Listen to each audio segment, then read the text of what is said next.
Boa noite, pessoal. Vamos dar abertura aqui. Sejam todos bem-vindos ao bloco 7 do nosso evento Claraboia Espeleológica, uma luz sobre o conhecimento.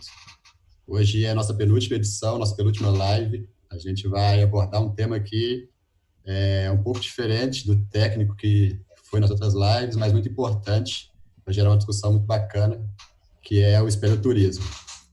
Então, a gente está aqui hoje com o Tiago e o Bruno. Boa noite aí, galera. Boa noite a todos. O Bruno vai falar um pouco aí sobre o espeleoturismo e o paradoxo da conservação, e o Tiago vai falar do trabalho dele no Parque Nacional dos Cavernas do Peruaçu, sobre a elaboração do plano de manejo espeleológico. E a gente vai tratar aqui um pouco sobre a questão do Ibitipoca, que a gente está trabalhando com um projeto lá hoje, elaborando também, ajudando, auxiliando eles na elaboração do plano de manejo espeleológico, e conversar sobre essa elaboração do plano de manejo do Peruaçu, tratar um pouco sobre a sensibilização do turista, como que foi elaborado esses planos no passado, hoje em dia, como é que a gente está trabalhando, e gerar uma discussão em torno do turismo. Vou deixar... Meu nome é Vitor, não me apresentei, eu sou graduando em turismo pela Universidade Federal de Ouro Preto, sou membro da SE desde o início de 2019, e hoje estou trabalhando com o pessoal lá, principalmente no projeto de avaliação e caracterização dos aspectos espeleoturísticos das grutas do Peide. Vou deixar o pessoal se apresentar aí agora.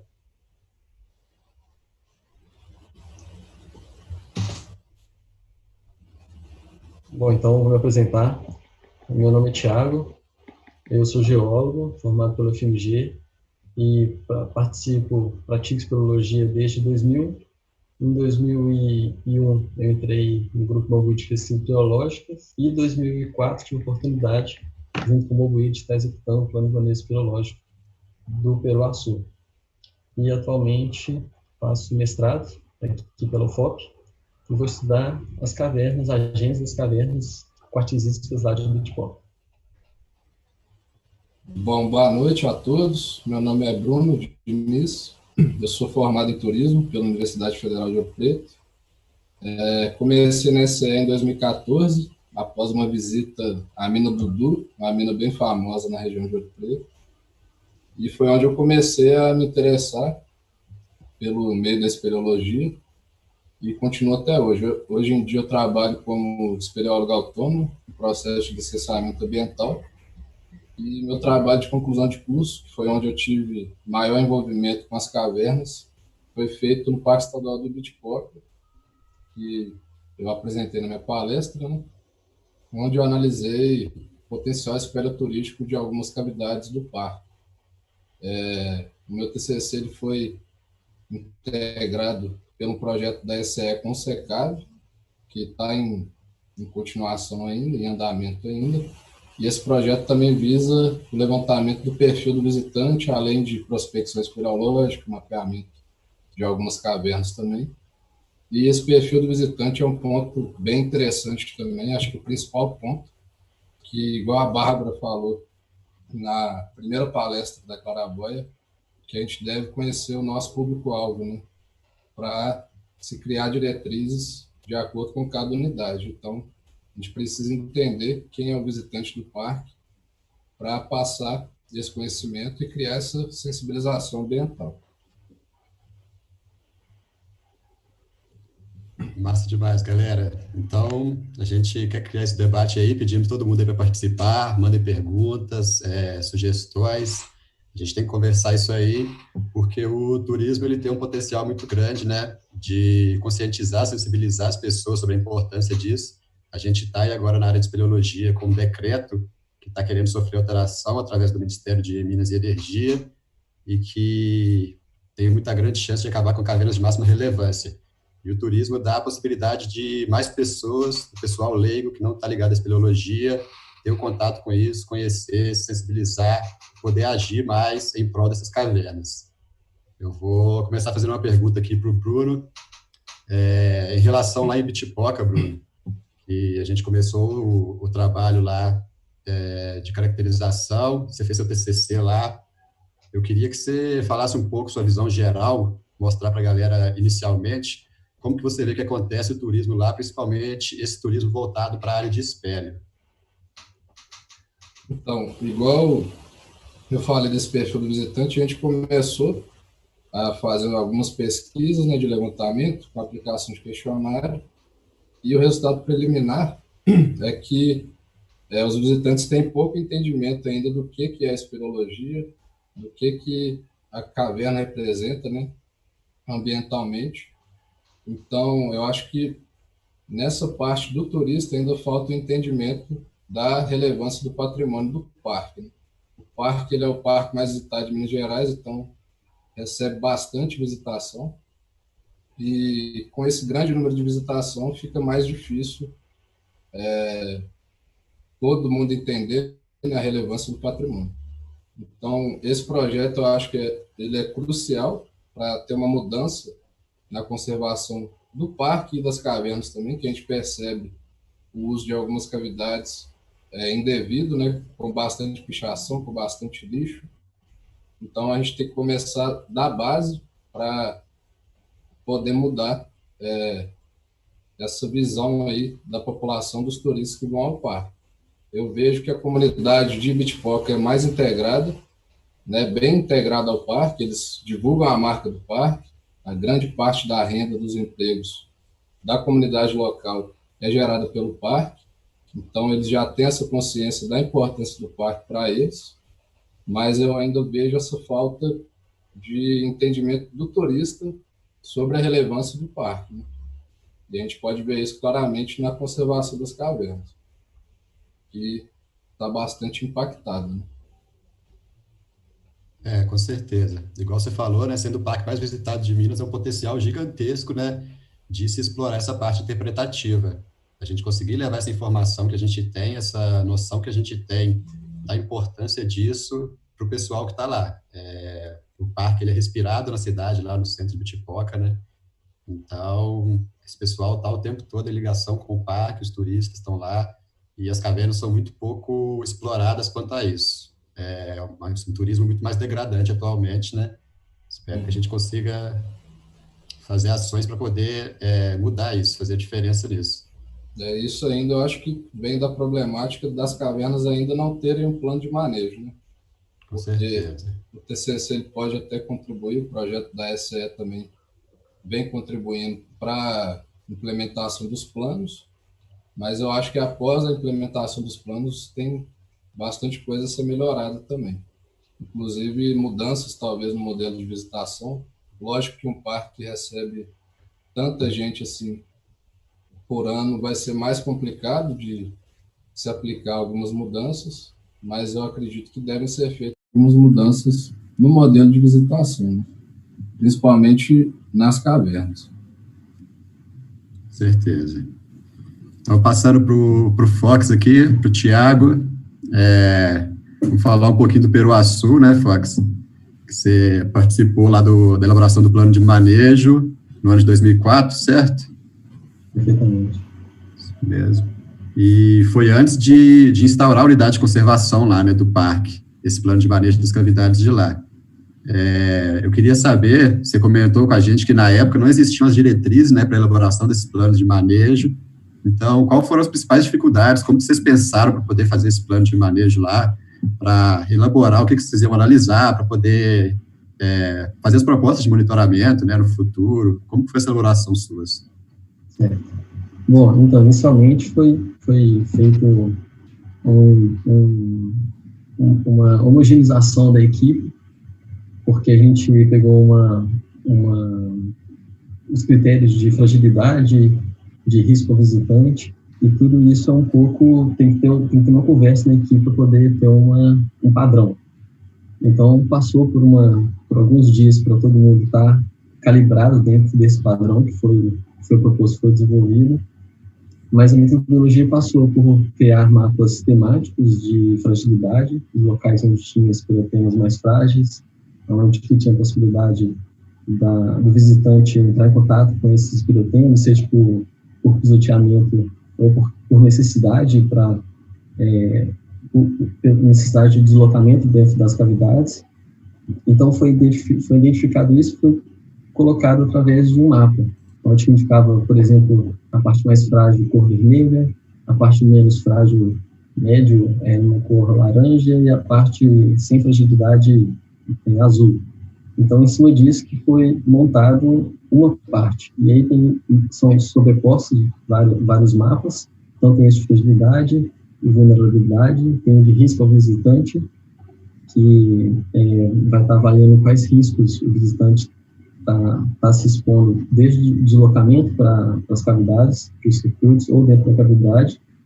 Também foi avaliado a questão e dentro desse risco também foi chamada a atenção para essa parte do geotécnico, que as clarabóias, elas têm um risco natural, então teve esse cuidado de trazer isso para um possível monitoramento, teve essa indicação do plano de manejo, alguns monitoramentos envolvendo essa parte. Teve também a questão de atrativos de observação, que dentro das cavidades que já são atrativos, tem N outros atrativos dentro da cavidade. Então, é feito um mosaico com esses mapas e tem a definição de quais locais que poderiam ser feitos circuitos, quais locais que deveriam ser fechados para visitação, por ser muito frágil. Então, teve essa que foi a metodologia. Aproveitando aqui, teve uma pergunta do Milton Pereira Filho, que vem mais ou menos nisso, né? Eu cheguei a comentar aqui, mas talvez a gente pode falar melhor, se a elaboração de planos de manejo, ele segue algum termo de referência ou ele é feito de acordo com a experiência do consultor? Bom, atualmente ele segue uma referência, né? Isso aí o Bruno pode até falar melhor, ele está mais por dentro disso, mas no momento que foi feito o plano de manejo pelo Sul, a gente não tinha referência nenhuma. Então, nós mesmos que desenvolvemos a metodologia. O SECAV, ele tem umas instruções, né, do que deve ser analisado, todas as categorias, e a metodologia que não é definida, né, não é única. Então, inclusive, no meu TCC, eu adaptei uma metodologia que visa atingir essas diretrizes do SECAV, né? Então, tem essas categorias e, a partir da metodologia, a gente tenta analisar tudo que o SECAV propõe. É por isso que é complicado, porque o método ele varia de acordo com a realidade também, né? O Eros Lobo, que eu usei na minha pesquisa, ele aplicou de uma forma lá no Mato Grosso do Sul, eu tive que adaptar para a realidade de Bitpoca, e ainda assim precisa de revisões, né? Então é bem específico, mas a meta é atingir todas as diretrizes do SECAV, né? Exatamente. O SECAV, ele dá essa orientação, né? A gente, no nosso projeto, o que gerou muita discussão foi isso, como fazer essa análise, porque uma análise quantitativa é muito difícil de fazer, né? Na hora para você dar um valor quantitativo de potencial turístico de uma caverna, e cada caverna tem suas especificidades, né? Então, tem que ser feita uma análise exclusiva de cada uma, de forma qualitativa, e mesmo assim, é difícil você ver, talvez, pequenas diferenças e ver como que você vai dar peso para aquilo, né? Ali dentro. Então, vai acabar dependendo muito de quem está elaborando esse plano, de criar um conselho, né, para poder discutir, fazer discussão em torno disso e ver, segundo o que eles sabem ali do lugar, daquelas cavidades e da experiência que já tem, poder falar o que vai ser melhor para poder acontecer o uso público ali do turismo, principalmente. Por mais que a gente tente quantificar, né, por meio de uma fórmula, é difícil fazer uma análise sem ter o quesito qualitativo também, né? Então, a percepção de quem está avaliando é bastante importante também, a experiência do consultor, né? É isso aí. Tem uma pergunta para o Bruno aqui, da Carla Pereira, abraço. Bruno, seu trabalho foi apresentado para a diretoria do parque? Se sim, a diretoria se comprometeu a avaliar os resultados e aplicar as propostas sugeridas? E aí, Carlinho, beleza? Então, eu apresentei, inclusive o pessoal do parque apresentou para o conselho consultivo lá do parque, eles gostaram dos resultados, só que o meu trabalho ele não propõe medidas de intervenção, de estrutura, ele só aponta uma avaliação do potencial espelho-turístico. E com isso, você pega esse resultado de base para começar o plano de manejo, né? Então, Algumas questões devem ser reavaliadas, igual eu coloquei nas minhas considerações, para que a gente faça mais mapas, um mapa de estado de conservação, igual o Fox fez lá no Peruaçu, dividir um mapa de fragilidade, um mapa de potencialidade, para depois, no plano de manejo, especificar quais estruturas devem ser implementadas, quais alterações, mas no meu TCC focou mais no potencial mesmo, espólio turístico de cada caverna. Exatamente. A gente foi lá agora em fevereiro, no início do ano, né? E a gente apresentou mais propostas, a gente conversou muito com eles dessa última vez, com a Clarice, que é a gestora atual lá, e eles se mostraram muito dispostos a utilizar, a implementar isso. Eles querem melhorar, eles querem a informação que a gente tem para poder fazer um turismo que gere conhecimento, que gere mais público lá, voltado para essa área de uma forma consciente, né? De uma forma que vai ser o menos degradante possível para as cavidades, porque é muito difícil ter uma degradação zero. Mas, infelizmente, acabou que a gente teve que parar as atividades, né? As atividades foram suspensas nas unidades de conservação, e o nosso projeto, então, deu uma estagnada à parte de escritório. A gente não pôde aplicar lá coisas como um curso que a gente estava querendo dar para o pessoal de lá, que trabalha no parque, para os guias que são da comunidade lá, mais voltados para essa área de espelho, para eles terem uma noção maior disso, para poder estar mostrando para o público de lá, para o visitante em geral. Então, eu acho que tem uma abertura muito grande lá no parque e tem um potencial a gente trabalhar lá. Eu acho que a gestão atual também é bem ativa, né? Eles estão com muitas propostas de avanço também nesses quesitos, e eles são bem abertos ao diálogo. Acho que vai ser um trabalho em conjunto que vai favorecer a preservação das cavernas. Fox, nós temos uma pergunta aqui também, da Carlinha. No plano de manejo foi proposto o programa de monitoramento. Ela quer saber se esse programa foi implantado e, caso tenha sido implantado, se já tem algum resultado sobre os impactos da visitação desde a abertura do parque. Bom, Carlinhos, a gente sugeriu alguns planos de monitoramento, o geotécnico, o geológico, por conta de risco ao visitante mesmo, principalmente na entrada das cavidades e nas dolinas. Outro monitoramento seria também do ambiente cavernícola, ver se a visitação dos turistas está alterando esse ambiente. E o outro monitoramento seria da qualidade da água também, que o rio é a grande vida ali do Vale do Peruaçu, então é importante saber disso. Sobre a implantação, eu acredito que não foi feito, porque o parque foi aberto há pouco tempo, o plano de manejo foi feito em 2004, então foram 10 anos, né, para abrir o parque, então não sei se está sendo aplicado por algum momento. O plano de manejo não, o monitoramento.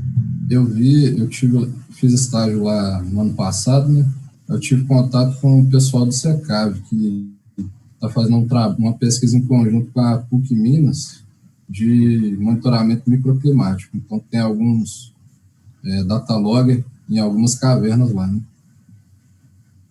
Mas aí eu não sei se tem outro tipo de monitoramento, mas o microclimático está ocorrendo. Bacana, bom. É bom saber, tem que ocorrer, né? Mas deveria, o certo mesmo era que tivesse tudo ocorrendo mais de acordo, né? O monitoramento, de acordo com o plano de manejo, né? O monitoramento geoestrutural aí, que envolve diretamente o risco ao visitante, ele, né, devia ser com certeza, o principal, né? Mesma coisa para a Ibitipoca também, né? Que a situação, cavernas em quartzita. Exatamente. O risco dos blocos é muito maior, né? A Ibitipoca é o caso que não acontece isso, não tem nenhum padrão de segurança, né? E o risco aparenta ser muito maior do que no Peruaçu. Tem uma pergunta aqui da Ana Luz para o Bruno. Abraço aí para Ana Luz. Bruno, existem ações para o controle das visitações às cavernas de Ibitipoca? Estudos de capacidade de carga, monitoramento dos impactos gerados? E Ana, beleza? Então, eu não pesquisei a fundo, mas eu já vi trabalhos de capacidade de carga de cavernas. Mas como a visitação ela é autoguiada, esse monitoramento ele não ocorre. Então, a visitação ela ocorre de forma livre. E o monitoramento dos impactos gerados, eu também acredito que não ocorre a limpeza, né, das cavidades por parte dos monitores, que fazem a retirada de lixo, de dejetos humanos, mas não tem um certo monitoramento assim. Mas essa limpeza das cavidades e questão da capacidade de carga é complicado justamente por ser uma visitação autoguiada, né? Exatamente, lá é um exemplo que falta, né? Falta esse plano de manejo aí que está sendo desenvolvido agora, ainda bem, porque existe um grande número de visitação, igual a gente encontra muita degradação nas cavidades de lá, por mais que eles façam a limpeza, eles não fazem a conscientização, né? Eles não tratam o problema na raiz. Então, a gente encontra muito impacto, a gente encontra ainda pouco estudo, infelizmente, mas agora eu acho que isso vai evoluir um pouco. Eles estão abertos com a gente para isso. Eu acho que após os planos, né, que está para ser implementado esse ano ainda, dá para se tentar algumas alternativas, né, como o Ciro mesmo comentou, de colocar capacetes, talvez, disponíveis, né, nas bocas das cavernas. Uma outra forma seria colocar monitores espalhados na boca das cavidades, mas tem que ver o que é mais viável financeiramente e logisticamente também, né? Como é um parque com muita visitação, tudo isso deve ser bem pensado para evitar gasto desnecessário também para a gestão do parque, né? Com certeza. Agora, uma coisa muito bacana na questão de Bitpopper, e eu acho que isso é bacana porque é possível, né? E as visitas autoguiadas dão um convite, né, à aventura ao turista, né? E isso ajuda demais na espeleologia a renovar, né? Ter mais gente gostando disso, esse sentido de exploração. E é óbvio que isso é possível em Bitpopper, né? E é bem diferente do Peroaçu, por conta de ser uma questão mais frágil ali e ter pintura rupestre, realmente precisa de ter um monitoramento ali, né? Precisa de ter um guiamento para deixar, né, diminuir o risco de impacto do patrimônio.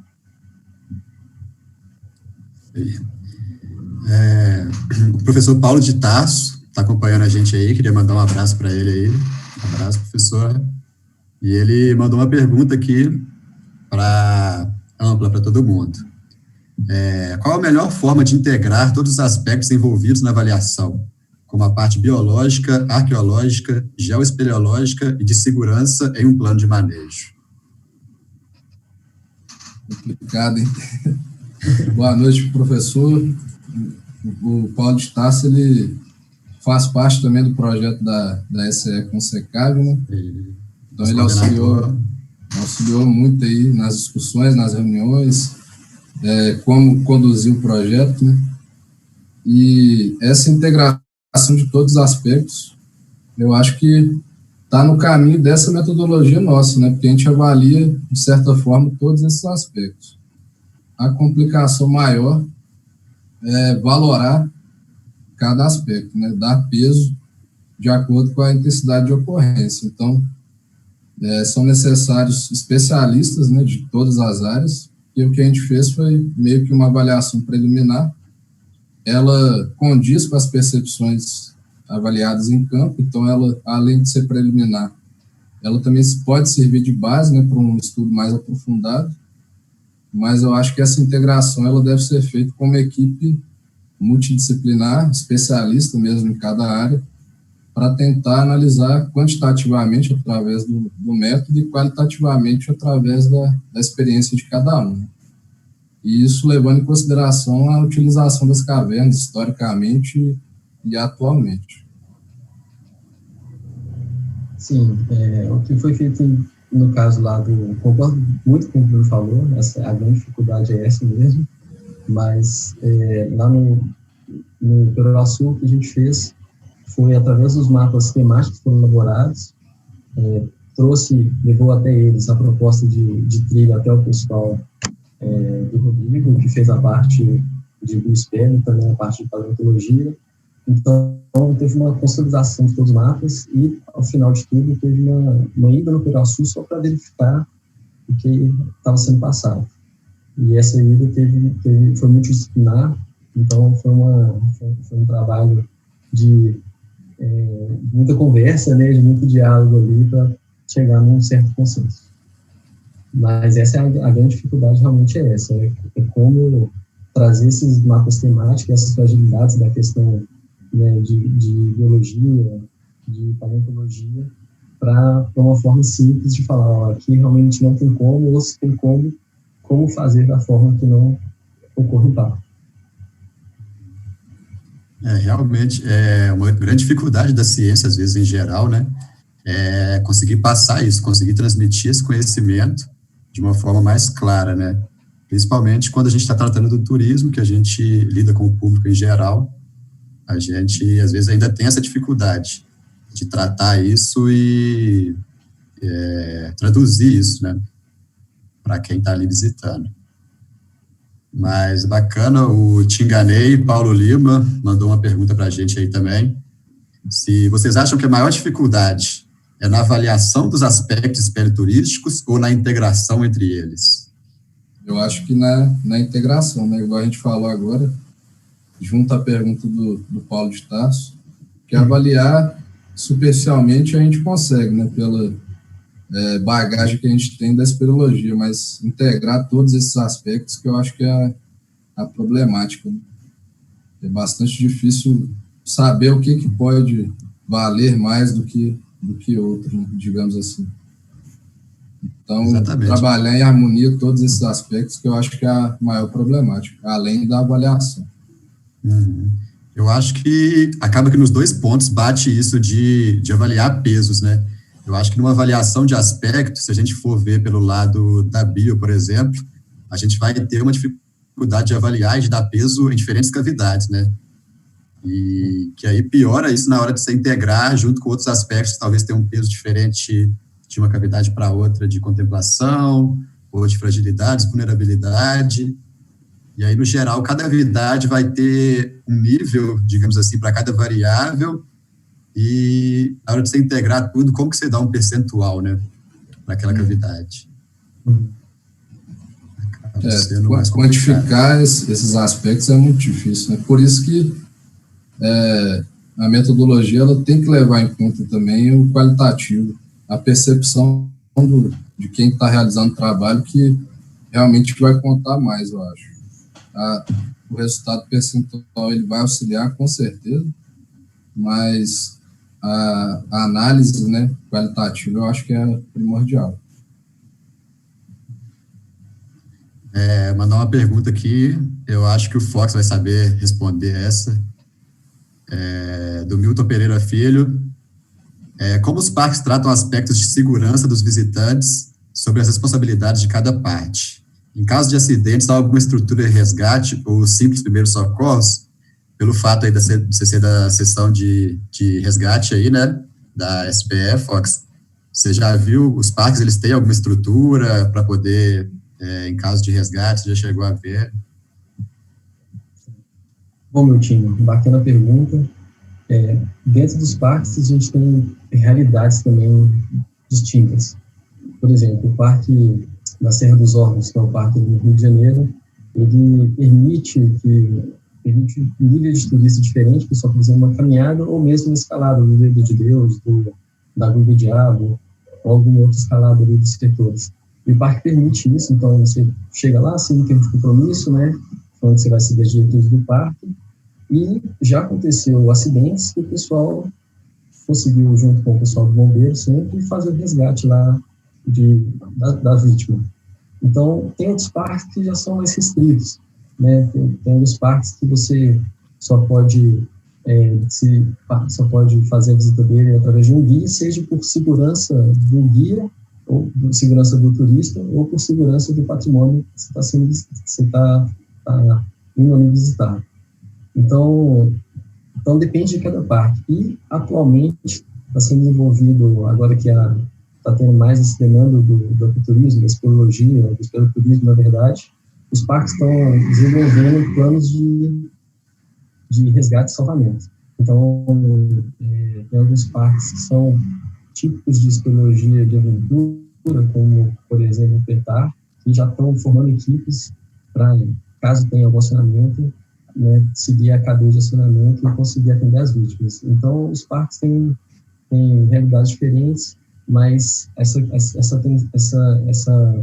possível ação, né, para tirar o turista de alguma enrascada ali, ele está existindo, está acontecendo. Os parques têm já essa diretriz e tem as normas da ABNT também, dentro do esperoturismo, que fala que é necessário fazer esse plano de resgate e salvamento do turista. Os parques estão tendo que seguir essa diretriz. Massa. Bacana demais. Mais uma pergunta aqui do Luciano, que eu acho que dá para gerar uma discussão aqui, tem a ver com essa elaboração do plano de manejo que tanto o Fox quanto o Bruno aí trabalharam. Do Luciano Geraldo Dias. Como vocês concluem que uma caverna está apta ao turismo? Eu acho que o ponto inicial é o risco de segurança, né? Se a caverna não apresentar nenhum risco à segurança, ela já existe um potencial. Agora, se a gente for avaliar potencial de beleza cênica, de contemplação, a gente tem que pegar os atributos naturais.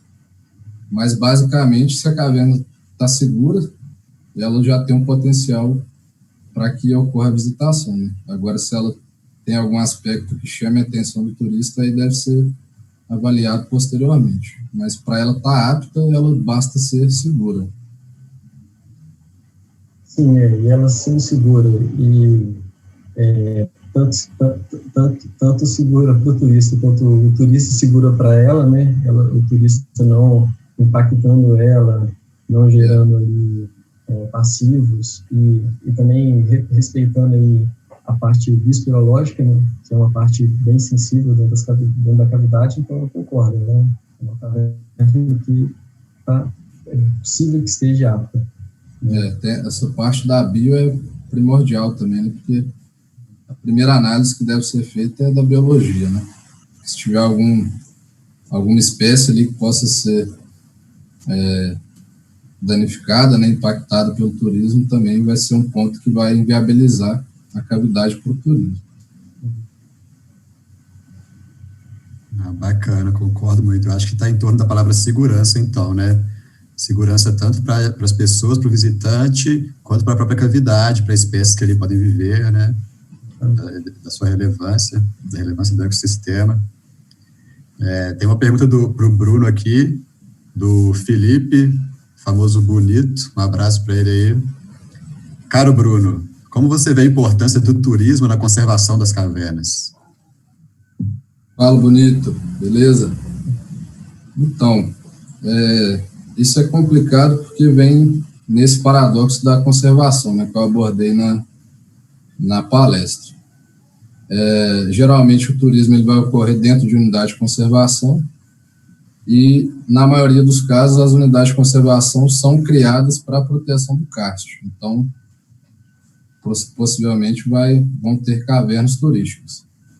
E a motivação principal da unidade de conservação é a proteção do meio ambiente, né? Então, o turismo, de certa forma, ele é contrário à funcionalidade da unidade de conservação. Mas, queirando ou não, se uma caverna ela já recebia visitação, né, se ela já era utilizada anteriormente, talvez com a implementação e regulamentação da visitação turística, esses impactos podem ser diminuídos.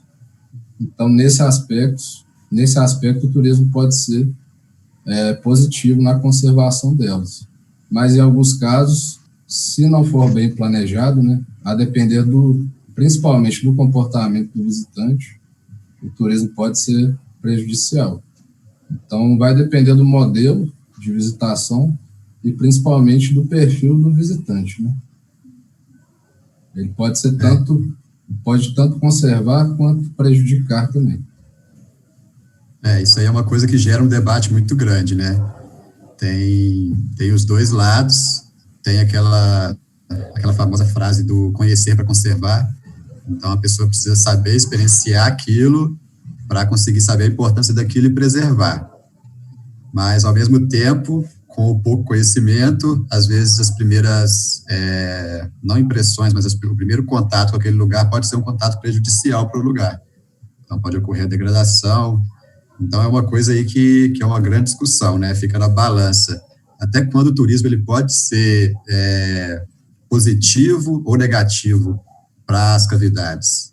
Eu tinha comentado aí um ponto de um exemplo da mineração. A mineração, ela degrada, ela suprime cavernas de alta, média e baixa relevância, e através do processo de compensação ambiental, elas criam unidades de conservação ou projetos para poder preservar outras cavidades, né? E, então, até quando o turismo ele poderia aproveitar de algumas cavidades, gerando impacto, que é uma coisa muito difícil de não ter, um impacto mesmo que seja mínimo, até quanto, do outro lado da balança, esse turismo traria para a sociedade, para o visitante, para o turista ali, uma sensibilização, queria tornar uma consciência de que aquilo deve ser preservado, de conhecer aquele lugar, da mesma forma que um projeto de compensação ambiental, ele compensa a destruição, né, através de uma proteção de uma outra parte. Então, isso é uma coisa que a gente vê muito pouco estudo, é uma coisa até difícil de se calcular, né? Mas eu acho que é uma coisa importantíssima, porque o turismo tem esse potencial. O que ocorre também no turismo é porque a gente também pensa no turismo só na visitação, né? Mas ele parte de vários outros princípios, principalmente do social e da educação, né? E acho que tudo tem jeito, né? Tudo se transforma a partir da educação. Começa essa mudança no comportamento a partir da informação, da educação, da transmissão de conhecimento para se criar um pertencimento, né, do patrimônio. Então, a educação ela tem que ser base para uma visitação consciente, né? Sim, essa questão de educação vai muito do que você falou de Bitpoca, né? Por exemplo, já ter só os capacetes na entrada ali, né, com uma instrução para o pessoal seguir as práticas de mínimo impacto. Já quando ele entrar com o mínimo impacto, ele já é recebido com essas instruções. Então, você tem educação, você realmente consegue preservar o patrimônio e ainda também oferecer uma maior vivência para o turista, né? E conhecendo também o público-alvo, né, a partir do perfil do visitante, você consegue ver qual que é a forma melhor de atingir esse público, né? Igual nesse resultado preliminar do perfil do visitante, a gente viu que o visitante de Bitpoca tem uma renda boa, de mais ou menos 4 salários mínimos, visita o parque com amigos, com casal. Então, é um pessoal que tem acesso à tecnologia, tem um poder financeiro bom. Então, você sabendo disso, né, do seu público-alvo, você pode criar algumas alternativas de transmissão de conhecimento. Às vezes, você coloca um QR Code ali na entrada, com um folhetinho digital para informações iniciais sobre o parque, sobre curiosidades do parque. Então, é extremamente importante saber quem que visita, né, a unidade. Certeza. A Diana mandou 2 mensagens aqui, uma pergunta para cada. Mandar um abraço aí para a Di. Então, vou mandar uma para o Fox aqui primeiro. Fox, atualmente, o que você acha que poderia melhorar no plano de manejo do Parnapiruaçu? Então, a partir do que você viu quando você estava elaborando e a partir da experiência que você adquiriu até hoje, o que você acha que poderia ter alguma coisa diferente? Poderia melhorar alguma coisa? Bom dia. Bom, melhorar sempre pode, né? Ainda mais que o plano de manejo foi feito em 2004. Então, hoje a gente já tem algumas outras diretrizes que elas poderiam ter sido incorporadas, com certeza, mas eu acho que a questão talvez nem seja assim, melhorar o plano de manejo, mas sim aplicar ele, porque dentro do plano de manejo foram recomendados que o material que fosse necessário para construir passarela, alguma coisa assim, que não fosse utilizado plástico ou outro material que seja estranho ali ao ambiente, e essas diretrizes, infelizmente, elas não foram seguidas. Então, com certeza o plano de manejo pode ser melhorado em algum aspecto, principalmente na parte de capacidade de carga. A capacidade de carga, no final do plano de manejo, a gente atrelou ele à capacidade de condução do guia, né, que ele teria um maior controle dos turistas, mas eu acho que a questão seria realmente aplicar o plano de manejo da forma que ele foi proposto. A gente sabe essa dificuldade que tem aí da diferença da teoria para a prática, né? A teoria, às vezes, a gente consegue elaborar muito bem, e na prática, às vezes, não sai da forma que deveria. Então, uma pergunta para o Bruno agora. Você acredita que a participação da comunidade nas tomadas de decisão para a gestão do Parque do Ibitipoca é satisfatória? E como as comunidades tradicionais são consideradas nesse manejo? Edi, boa noite. Então, eu não sei, na verdade, sobre a participação da comunidade nas tomadas de decisão, né? Não sei se existem integrantes aí da comunidade no Conselho Consultivo do Parque, mas o ideal seria que sim, né? E em relação às comunidades tradicionais, de Ibitipoca eu não tenho muita informação também, mas do Peruaçu, que foi onde eu fiz estágio, eu até comentei na palestra, existe lá uma comunidade indígena, né, os Chacteabás, bastante antigo, tem relato lá de ocupação deles desde 1740, mais ou menos, e a problemática principal lá do Peruaçu, eu acho, hoje em dia, esses limites de terra, porque esse território indígena, por ser bem antigo, eles têm vários costumes, né, de retirada de material, de usufruto de recursos naturais, e algumas unidades foram implementadas com sobreposição de territórios ao território indígena. Então, falta um pouco do diálogo entre os gestores, as populações tradicionais, para justamente eles identificarem quais são os limites de terra, onde pode ser retirado esse material, pode continuar a ser feito esses costumes. Inclusive, eu citei na palestra, esse diálogo ele é importante de ser feito anteriormente à implementação das unidades, né? Porque você já acostuma a ideia de que a realidade ali daquela população vai mudar. E eles passam a entender o porquê que vai mudar e o porquê que essas unidades são importantes. Então, eu acho que falta um pouco ainda dessa integração da comunidade, no caso do Peruaçu, e é um parque totalmente diferente, né, de Ibitipoca, tem pouca estruturação de hotelaria, por exemplo, para recepção de turistas, tanto que a visitação lá é um número bem mais baixo do que de Ibitipoca, até pela localização também do parque, de não ser tão favorável quanto o Ibitipoca. Mas esse diálogo com as comunidades locais e populações tradicionais vem ocorrendo. Eu participei de algumas reuniões lá com a FUNAI, com o IBAMA, com o ICMBio, várias lideranças indígenas, e a gente vê que os indígenas estão começando a entender a funcionalidade, né, do parque, principalmente. Existe sobreposição também na APA, que aí já permite o uso de recursos, mas eles ainda não sabem a quantidade de recursos, aonde eles podem fazer essa retirada de recursos. Então, esse diálogo vem ocorrendo, mas eu acho que pode ser mais presente, né, com mais frequência.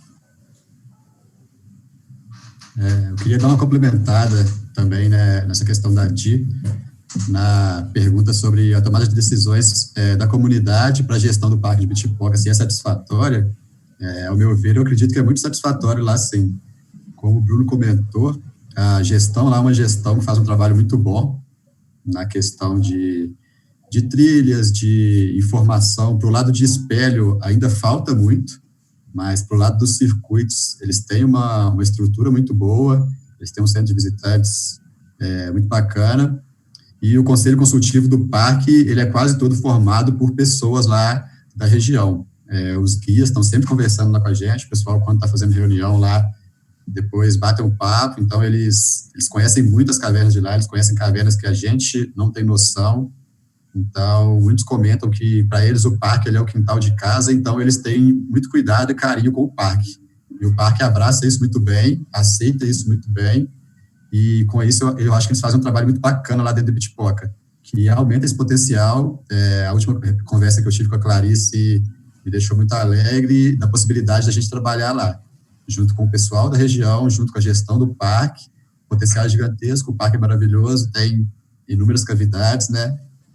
Então, eu acredito que lá tem um potencial que a gente vai conseguir fazer pesquisa muito bacana lá ainda. É só se iniciando. Tem uma pergunta aqui polêmica do Taylor. Abraço aí para o Taylor.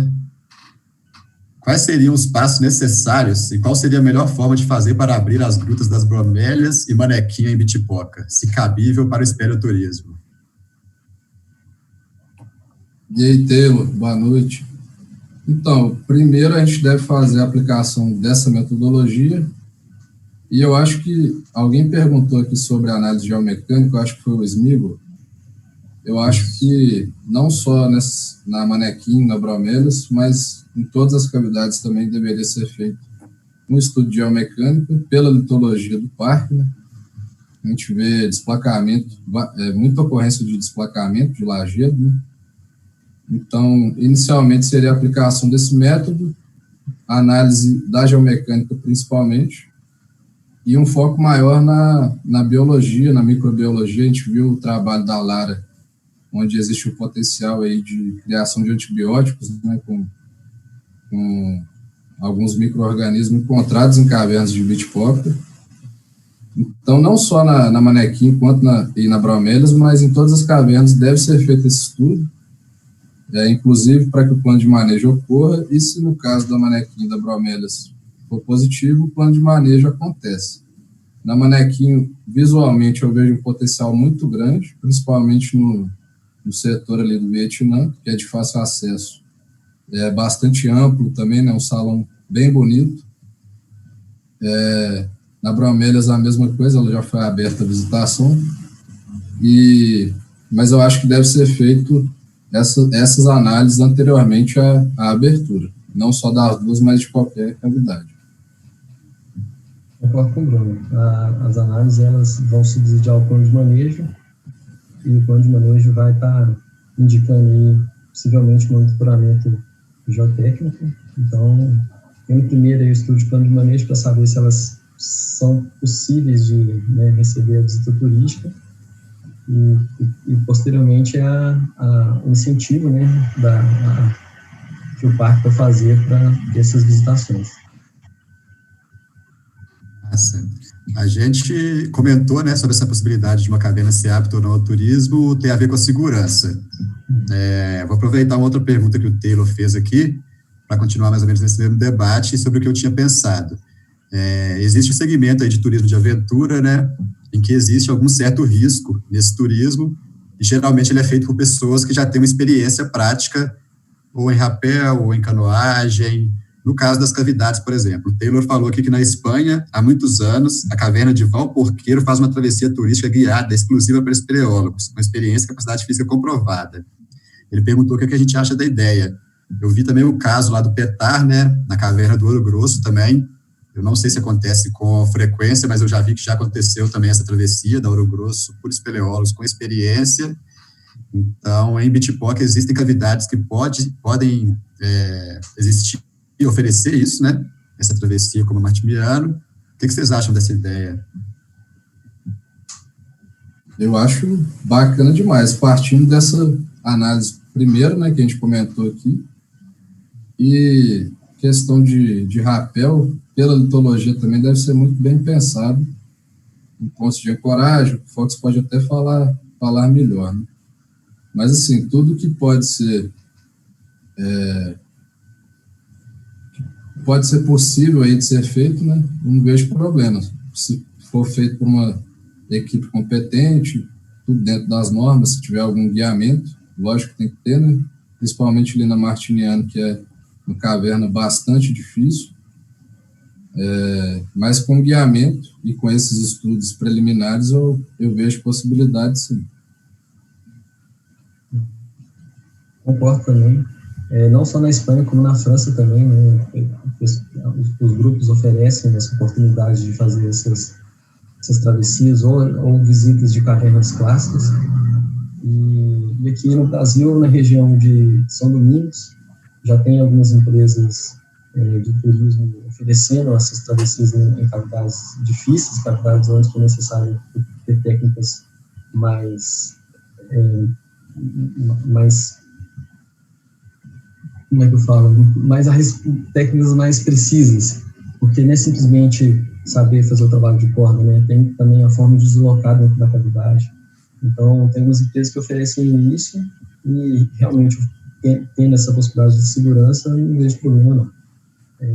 Tem algumas empresas que fazem seguro específico para essas atividades. Normalmente, esses pacotes, eles estão contemplados, os turistas já vão protegidos, já vão com esse seguro, e isso tem que ser feito, né, seguindo a sugestão das normas, seguindo as normas da ABNT do Esperoturismo, que estão em desenvolvimento, e já tem algumas normas preliminares, e os locais que têm esse turismo que envolve um risco maior, eles têm que seguir umas normas para que seja diminuído o risco.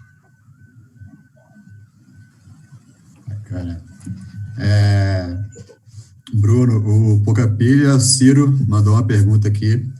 Se você acha que seria viável a implementação do uso de capacetes para os visitantes na cavidade do PEIB, do Parque de Ibitipoca? A gente comentou mais cedo aqui, eu acho que é viável, mas aí vai depender também dessa integração, né, do parque com o visitante, para fazer bem uso do material, e principalmente também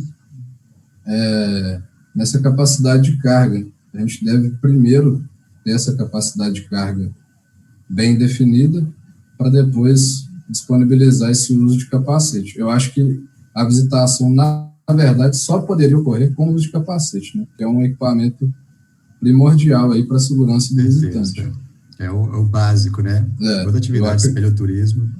Eu acho que é primordial para resguardo do segurança e para o parque também. Agora, a implementação dos capacetes tem que ver na prática se vai ser viável, pela quantidade de visitantes, né? Mas eu acho que é uma alternativa boa a se pensar aí. Massa. Temos uma pergunta aqui também do professor Luiz Afonso. Grande abraço aí, professor Luiz Afonso. Muito obrigado pela participação. E é uma pergunta que me interessa muito, da parte de educação ambiental. Ele pergunta como vem o papel da educação ambiental nas práticas espelioturísticas, envolvendo todos os segmentos sociais envolvidos.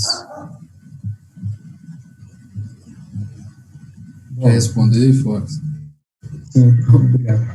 É o que a gente estava comentando, né, que realmente passando pela educação, você consegue ter uma maior sensibilização do turista e da comunidade no entorno. Então, é isso que vai trazer a conservação das cavidades.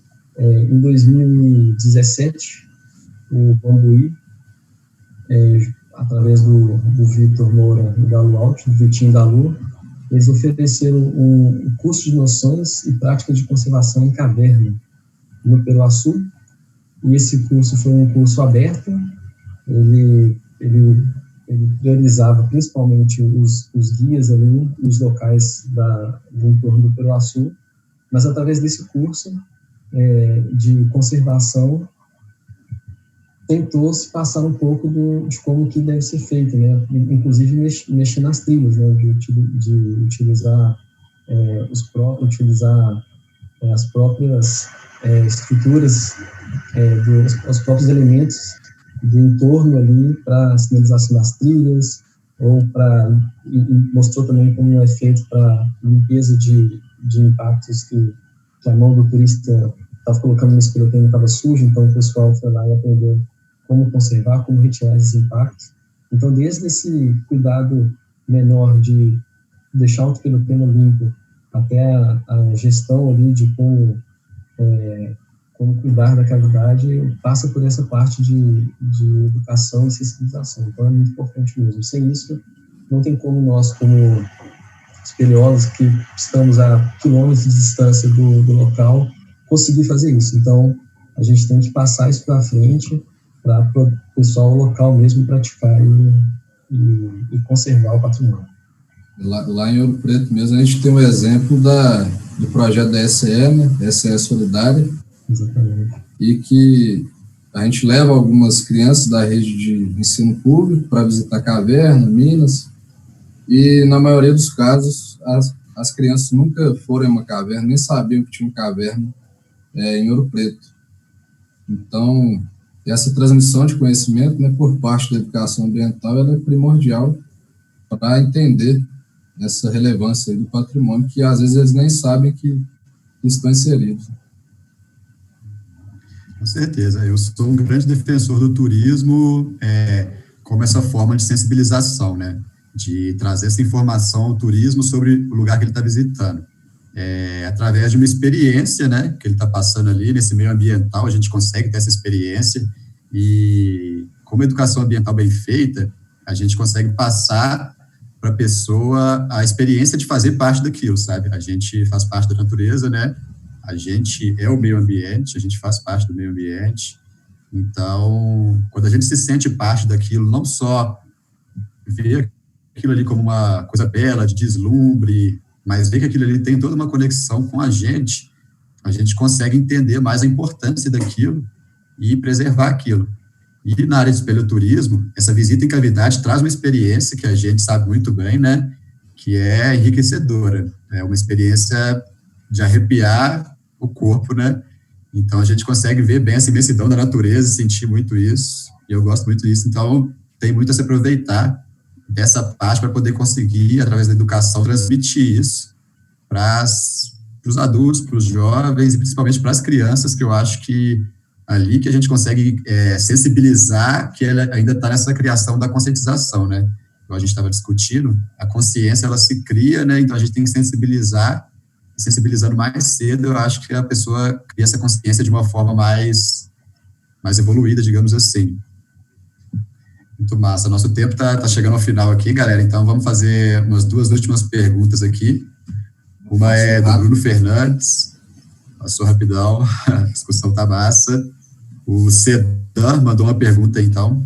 Dentro do paradoxo da conservação, como ficam as supercavernas turísticas, conhecidas como show caves, no âmbito da preservação do meio subterrâneo e da exploração comercial deste bioma? São viáveis ou não? Isso eu ia até abordar na minha apresentação, porque é bem polêmico, né? A gente vê algumas showcases famosas, a lá da Eslovênia, a Postojna, ela tem um uso turístico bastante antigo, então ela é um caso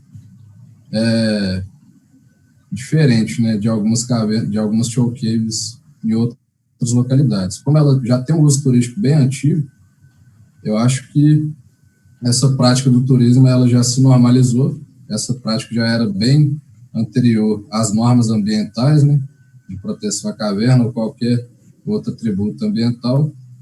Então, como já estava bastante impactado, totalmente adaptada ao turismo, eu não vejo problema, né? Porque essa exploração comercial já é bastante antiga. Mas se transformar uma caverna em showcase, atualmente, por questão comercial, talvez não seja a melhor opção, a depender dos atributos da caverna, né?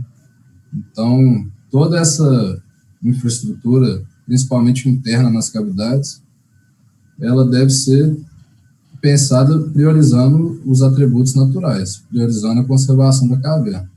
Lógico que a exploração comercial ela entra, existem investidores, né? Mas eu acho que a conservação ela deve ser priorizada. Nesses casos de showcase mais antigos, é quase que impossível mudar a funcionalidade da showcase. Inclusive nos santuários, igual do Bom Jesus da Lapa de Antônio Pereira, em que se criaram santuários há muito tempo dentro das cavernas, é quase que impossível de se alterar isso. Bacana. Eu concordo também. Eu acho que essas cavernas, a gente já tem os exemplos das showcases que estão em atividade, né, que fazem esse espetáculo ali dentro da cavidade, e eu acho muito que a cavidade, por si só, natural, ela já tem um espetáculo tão grande, ou até maior, quanto aqueles que querem criar ali dentro comercial, né? Então, isso já pode ser muito bem aproveitado pela às vezes natural. Às vezes ela é uma showcase sem precisar dessa estruturação, né? Exatamente, sem intervenção. de forma natural, já o mais preservado possível, ela já é um espetáculo por si só. Inclusive, Então, eu acho que tem umas cavernas na China, que tem umas show caves, né, na China, que tem grandes estruturas e tudo mais, mas também tem algumas coisas exageradas, igual a iluminação artificial colorida, que acaba totalmente com o ambiente cavernícola ali, né? Eu vejo de uma forma desnecessária. Uma outra coisa. Talvez se implementar estruturas de acesso, de segurança, vai impactar? Vai. Mas também vai auxiliar o turismo. Mas algumas medidas são desnecessárias, como essa iluminação rosa, verde, simplesmente para modificar o ambiente mesmo. Eu acho que as questões de showcase, concordo, né? Primeiramente tem que ver se está tendo impacto nelas e passa pelo monitoramento. Então, monitorar o ambiente dela para ver se com a presença dos turistas está esquentando demais, está tendo um fluxo menor de morcegos, porque os turistas estão afastando os morcegos, então passa pelo monitoramento. Está fazendo monitoramento, está vendo que não está alterando, ok, beleza, continua. Está tendo uma alteração e a caverna está perdendo com essa alteração, bom, reduz os turistas, tem que adequar, então tem que colocar a ciência na frente para mostrar que o interesse comercial ele pode ser mantido se for respeitado. Senão, ao longo prazo, também os impactos vão ser muitos e a caverna vai deixar de ter, vai deixar de ser show, né? Certeza. Então, galera, para finalizar aí, falar sobre esse assunto que está em pauta aí no meio espeleológico, né, da alteração do decreto 6640, sobre o impacto nas cavernas de máxima relevância. Então, vamos ver como que a gente pode linkar um pouco esse assunto com a parte do espeleoturismo. Talvez a gente trazer uma forma maior, tenha talvez no turismo uma forma de trazer essa informação maior para as pessoas que evitem que questões como essa alteração do decreto passem. A gente mostra que talvez o turismo tem um potencial tão grande quanto a mineração de um ganho econômico e que não é necessário suprimir essas cavernas para poder gerar uma renda, principalmente, que é o principal motivo deles, né? Eu acho que no âmbito das unidades de conservação, essa alteração do decreto, ela pode prejudicar, inclusive, a criação de novas unidades, né? Então, diretamente nas cavernas das unidades, não vai ter tanto efeito, e elas já estão protegidas, né? Mas se a gente levar em conta potenciais cavernas, né, que poderiam se tornar aí motivos de criação de unidade de conservação, elas agora poderiam ser suprimidas se esse decreto for alterado, né? Então, novas unidades de conservação estariam comprometidas com essa supressão de cavidades de máxima relevância. Concordo com o Bruno, é exatamente isso, até porque, às vezes, você tem um conjunto de 5, 6 cavernas ali que são relevantes, né? E esse conjunto de cavernas pode simplesmente se tornar uma unidade de conservação futura, porque ela representa muito para o patrimônio espeleológico. Então, com essa possibilidade de suprimir cavidades importantes, você está diminuindo essa possibilidade de unidade de conservação e de manutenção do patrimônio. Então, com certeza, não é o melhor caminho para se fazer. É isso aí, então, galera. Bacana demais, acho que foi muito proveitoso a discussão. Valeu demais aí, agradeço aos dois, agradeço a todo mundo que participou, acompanhou a gente aí, mandou as perguntas. Queria convidar vocês para o nosso último bloco, que vai ser na quinta-feira, né, da Lorena Pires, da Deslalia, sobre espeleologia e licenciamento ambiental, para a gente finalizar essas discussões aí, e que a gente continue aí, os grupos de espeleologia, todo mundo dessa área, continue unindo forças depois, após essa fase de pandemia, para a gente continuar gerando essas discussões e poder fazer trabalhos mais de cavernícola, dessa área de espelho. Valeu, grande abraço. Sim. Muito obrigado aí pela atenção. Valeu, galera. Um abraço. Valeu, obrigado, boa noite a todos. E assim que acabar essa pandemia, vamos visitar o Peruaçu, as maravilhas do Peruaçu, as maravilhas de Bitpoca. E Bitpoca também. Bitpoca é bom É demais. melhor. É isso aí, até mais, obrigado. Valeu. Valeu.